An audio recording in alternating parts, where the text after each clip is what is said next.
Okay, so the last few days in the world of tech and gaming, absolute chaos. We've had everything from wild foldable phones to the future of World of Warcraft being laid out. It feels totally random, right? But what if I told you all these different headlines are actually telling one single massive story? Let's dig in and find it. Just to give you a sense of the scale here, in the last 24 hours alone, we saw more than 120 new products announced. I'm talking phones, games, crazy network tech, the whole shebang. It's just a fire hose of information, almost impossible to keep up with. So that brings up the big question, doesn't it? In this total storm of news, where's the real story? Where's the signal in all this noise? Well, it turns out there is a single, incredibly powerful trend that links all the biggest announcements together. And once you see it, it tells you exactly where this entire industry is going. All right, we've done the filtering for you. We've boiled it all down to 6 key events, 6 what I'm calling tectonic earthquakes in the industry. And when you put them side by side, you see they're not just about shiny new products. Oh no, they're about a massive, fundamental shift happening under the surface. Okay, let's start with our digital worlds. We're talking about the software and the experience infrastructure, basically the very foundations of the games and virtual spaces we spend our time in. And this is where some of the most expensive and honestly, most important work is happening right now. And first up, a giant, World of Warcraft. Look, let's be real, Blizzard's had a challenging few years, but now they've just announced their 11th expansion, Midnight. And you have to understand, this is not just another content patch. This is the biggest, boldest bet that this 22-year-old gaming empire has ever placed.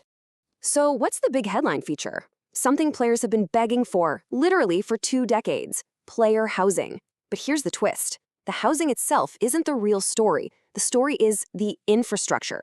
To make this work, every single player's home needs its own separate server instance. Think about that. The computational load is, well, it's terrifying. It was completely impossible on their old tech. And it goes way beyond just housing. They're rolling out a brand new predator-prey AI for how creatures behave. They've built these colossal maps that go 5 layers deep underground. New streaming LOD engine techniques. I mean, this isn't a fresh coat of paint. This is a total gut renovation of the game's core foundation. They're ripping out the studs and starting over. You know, the fact that it took them 22 years to finally add player housing, that's basically a public confession. It's them saying, yeah, our old architecture couldn't do it. It just wasn't possible. This massive rebuild is only happening now because they have the full might of Microsoft's cloud behind them. Okay, so that's one kind of digital world. But this same theme of rebuilding is popping up somewhere completely different, in what you might call the infrastructure of fear. And it's all thanks to the return of a legendary horror game. That's right, Fatal Frame 2 Crimson Butterfly is getting a full remake. Now think about the horror games we have today. A lot of them are basically action games with zombies. This is the exact opposite. It's a deliberate, strategic return to pure, slow-burn psychological terror. They're rebuilding the foundations of the genre, focusing on atmosphere and that creepy, unique camera obscura mechanic, not cheap jump scares. All right, let's pivot. We've talked about digital worlds. Now let's talk about the physical devices we hold in our hands. We're shifting from software to hardware because, believe it or not, that physical and market infrastructure is getting a massive rebuild too. Okay, get ready for this. A foldable phone that's thinner than an iPhone? I'm not kidding. The new Honor Magic V6, when it's folded shut, is almost the exact same thickness as a regular non-folding iPhone. This is an absolutely insane engineering achievement. It directly attacks the #1 complaint everyone has about foldables. They're just too chunky.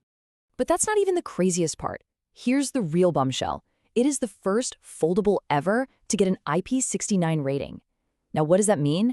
It's not just waterproof. It's military-grade tough. It can handle high-pressure jets of hot steam.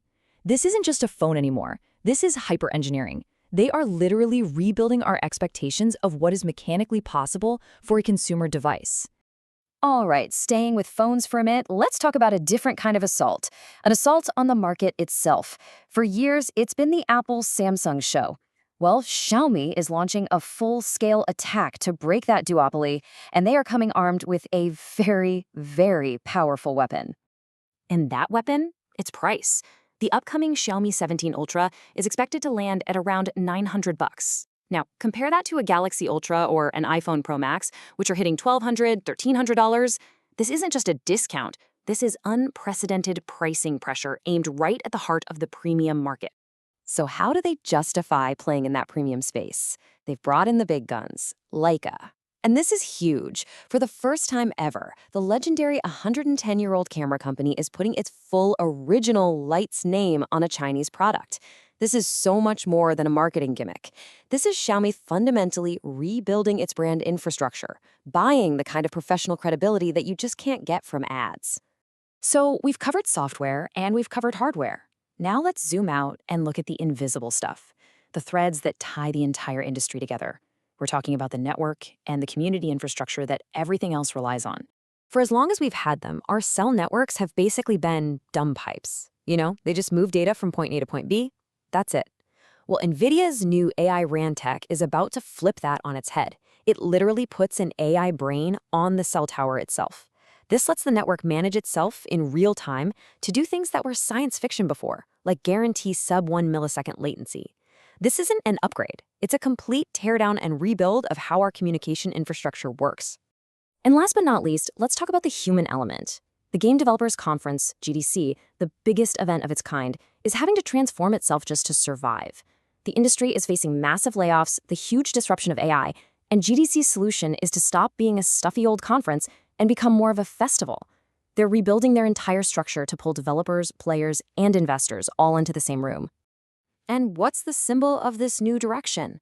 The one and only Hideo Kojima is returning to give the keynote after being away for 5 years.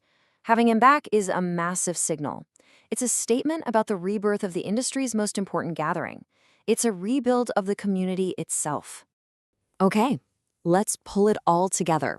The final verdict. We've looked at 6 different stories that on the surface seem completely disconnected, but now we see how they all lock into place to form one single unifying idea. The one common thread weaving through every single one of these announcements is this: 2026 is the year of the infrastructure rebuild. Every story, from WoW to Xiaomi to GDC, is about a company making the brave, expensive choice to tear down its old foundations to build something new, something stronger in their place. Think about it. Blizzard, rebuilding their server infrastructure. Honor, rebuilding the physical, mechanical infrastructure of a phone. NVIDIA, rebuilding the network itself.